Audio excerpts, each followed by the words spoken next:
ఫలిత లలిత కళలు కుల వృత్తులై అభ్యసనము లేక అంటు సహజముగను నాకు కవిత ఎబ్బే నా కుల విద్యగా ప్రాక్తనంపు జన్మ వాసనలను అని ఒక ఆటవలది పద్యంలో రాసుకున్నాను.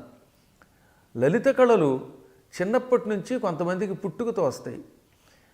నాకు కూడా పూర్వజన్మ వాసన వలన కుల విద్యయా అన్నట్టుగా కవిత్వం వచ్చింది అన్నాను. కొంతమంది చూడండి, మీరు పుట్టగానే చిన్నప్పటి నుంచి పాటలు పాడతారు, అదేమిటో తెలియదు.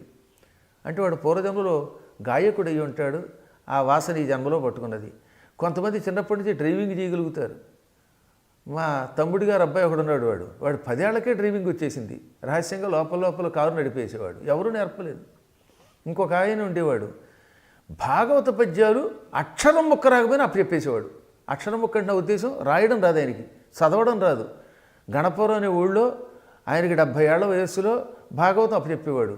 చూసి చదవడం రాదు, అంటే పూర్వజన్మలోనే అది కంఠస్థం చేసుకు పుట్టాడు. ఈ విధంగా ఒక్కొక్కరికి ఒక్కొక్క విద్య పూర్వజన్మ సంస్కారం వల్ల వస్తుంది. నాకు కూడా అలాగే కవిత్వం, భగవదర్చన వచ్చాయి. ఎలా వచ్చిందంటే ఇప్పటికీ చెప్పలేము. వీటన్నిటికీ మూలకారకులైన గురువులకి మాత్రం భక్తి శ్రద్ధలతో నమస్కారం చేసుకుంటూ తేభ్యో నిత్యం నమో నమః. తేభ్య అంటే వారి కొరకు, ఆ గురువుల కొరకు నిత్యం ఎల్లప్పుడూ నమః నమః, నమస్కారము నమస్కారం అని 2 సార్లు చెబుతున్నాను.